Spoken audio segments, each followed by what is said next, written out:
Hey guys, welcome back to my channel, and today I'm going to answer the question, was the show The Secret Circle wasted?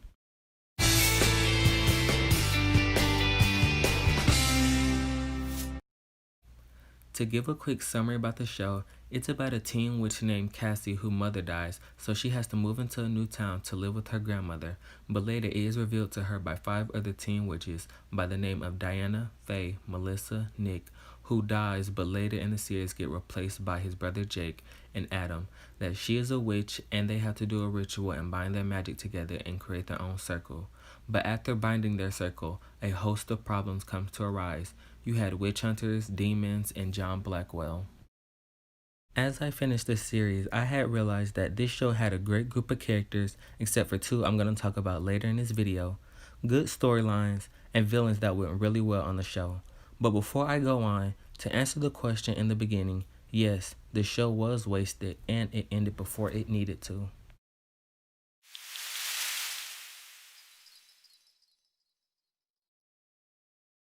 I want to say before we get into the characters, they're going to be in pairs because 2 of each characters fit in the same box for me. To start off the discussion about the characters, I want to say that I love all the characters on this show except 2, but I'll get to them later. Now I say my favorite characters on the show is Faye and Melissa. Faye to me is the character I can relate to the most. She's the Damon of the Vampire Diaries, the Klaus of the originals. She has a great morality that lets her be a free spirit and use her magic as she sees fit, which I love because her magic and spells are one of the best things in the shows, and in my opinion, she's one of the most powerful witches in her circle. Now, I'm not gonna lie and say I wasn't on the fence with Melissa in the beginning. She was just a follower and hid in Faye's shadow and had no voice of her own. And her relationship with Nick was alright, but I couldn't get into it. And after his death, it kinda got annoying how her story just revolved around that for a while. But when the writers finally got her out of that stage, I found myself really enjoying her character. She could be a good leader when put in the situation and a good friend when someone needed one. And when thinking back to all the circle members, those 2 are the only ones who I completely stand behind. The next duo who I want to talk about is Diana and Jake. I know it doesn't seem like it, but these characters are very similar. These 2 characters started off interesting and had storylines that kept you hooked, but as soon as they got into relationship drama, it broke their character for me. Like once it was revealed that Adam and Cassie were written in the stars, Diana just lost her leadership momentum, and instead of the writers trying to get that back, they just plopped her into another relationship. One example I want to give is when she started dating that boat guy, and you can see her slowly pulling away from the circle and basically wanting out. And I feel like that's incredibly selfish because she was getting everyone together and essentially pressuring them to bind their circle, which brought a lot of enemies their way, but when things started to get tough, she wanted out. Now on to Jake. When Jake was introduced, I can say I was fairly intrigued by him.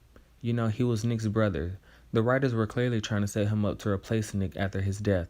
And you know, I was okay with it. Then it was revealed that he was a double agent for the Witch Hunters. He instantly had one of the best ongoing storylines in the show. Jake was a good character to use to help introduce the Witch Hunters and their motives for the Circle in later episodes. But one thing I will say is, once it was revealed that Jake had feelings for Cassie, he had the CW effect and all his character development went out the window. His entire storyline revolved around Cassie now, and he had a huge personality shift. Jake was basically introduced as a crappy person. He didn't have the best personality, but as soon as his crush developed, he became very whiny and only sweet to Cassie. But the real confusing part for me is in one episode, he was head over heels for Cassie, but the next, he was spending the night with Faye. And finally, the last duo, Cassie and Adam, who are arguably the worst characters on the show. These 2 characters were one bad idea after another balled up into one. To start out the discussion with Cassie, she could have very well been one of the best characters on the show, but she was doomed from the beginning. One reason why she was doomed from the beginning is the writers made the decision to make Cassie, mind you, before unlocking her dark magic, the most powerful circle member. One scene that comes to mind is when Faye started a thunderstorm and it got out of control, and instead of having Faye stop it, because mind you, Faye makes everyone in that circle look like basic witches, but I'll get to that later. But instead of having Faye stop it, they make Cassie stop it, who only casted one spell before doing that. Another reason why I have a problem with Cassie's character is her relationships and basically how everything was handed to her. In the first two episodes, she already found her book of shadows, she already had a guy in love with her, and she became the most powerful circle member. It was hitting too close to Mary Sue for me. And the final character is Adam. To me, Adam is the character that slipped through the cracks with the show because, for the most part, I hated watching him interact with other characters. I'd say the only characters I like seeing him interact with is Faye and Melissa. I like seeing them together because they broke him out of all his relationship drama, and he felt like an actual character. You know, he was running his father's diner, spending time with friends, and just having fun with magic. He wasn't wrapped up in Cassie and all that written in the stars bullcrap. When I think of Cassie and Adam's relationship, I like to think of relationship chemistry because these two characters had none of it. Their relationship felt forced since episode 1. Every time I rewatched the series, I found myself skipping a lot of their scenes together. I was happy when Blackwell tricked them into thinking they were cursed and having them forget about each other's feelings.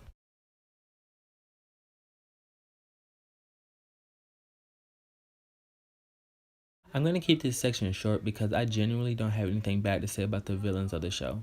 You really have to give it up for the writers because some of the newer CW shows can barely handle 2 villains. This show was able to juggle 5. And each time they introduced a new villain, it felt cohesive. You had the kids' parents, voodoo practitioners, the elders, Blackwell, and witch hunters. The level of threat each of these antagonists had outdid one another as the series went on. My favorite 2 villains are Blackwell and Eben, hands down. The level of manipulation Blackwell had is crazy. He was able to manipulate circles upon circles, and Eben's usage of magic throughout the series left me dumbfounded. Eben was using better magic than most witches throughout the show.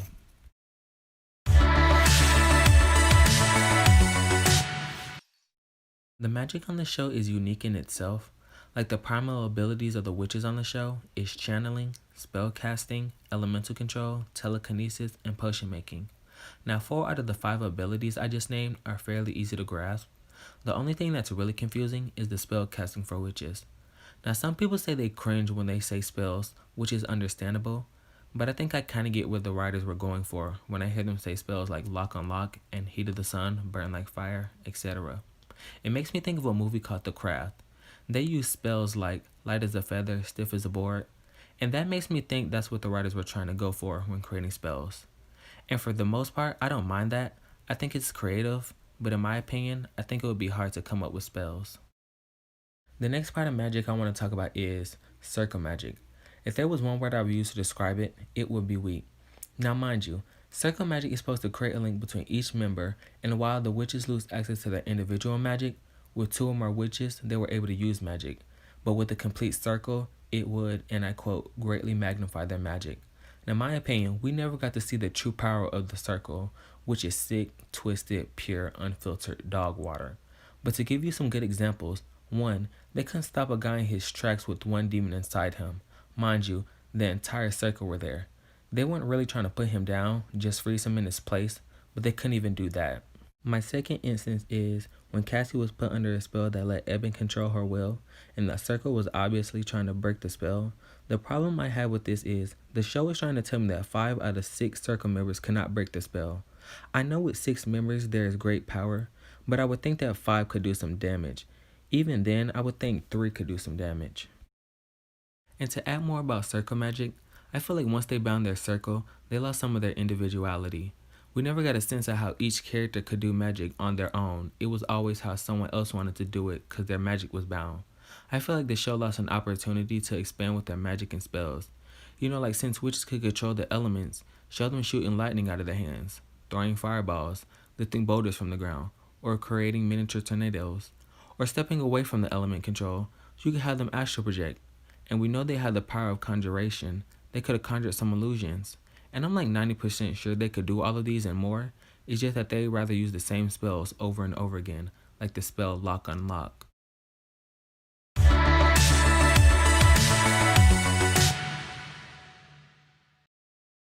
This is going to be my last section before I give my end thoughts. So I'm going to be telling you who I think are the most powerful on the show and my favorite spells.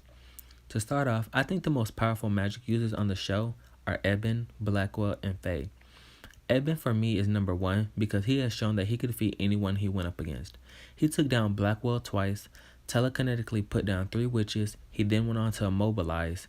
He was able to summon, I think, 5 demons from the underworld. Now Blackwell. Blackwell has been shown to be very proficient with black magic, and his knowledge in spells and rituals exceed most. He has been shown to know symbols that can keep demons in a sacred space, and we were shown that he could make someone explode. And finally, Faye. Faye has to be the most creative witch in the show. Her feats are nothing short of impressive. She has summoned powerful thunderstorms, manipulated probability with the ring toss game and casino night, her turning a fake bat alive. Faye has had the most strength and control when it comes to telekinesis out of everyone in her circle, and she had an affinity for cryokinesis, which has been stated to be a hard element to master.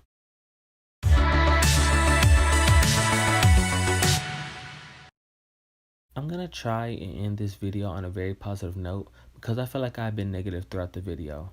I feel like that the show could be brought back. I think one way that could help us is if we start a Reddit account for it. Reddit for me would be a great place to bring other fans together and express their love for it and getting certain attention that could help bring awareness.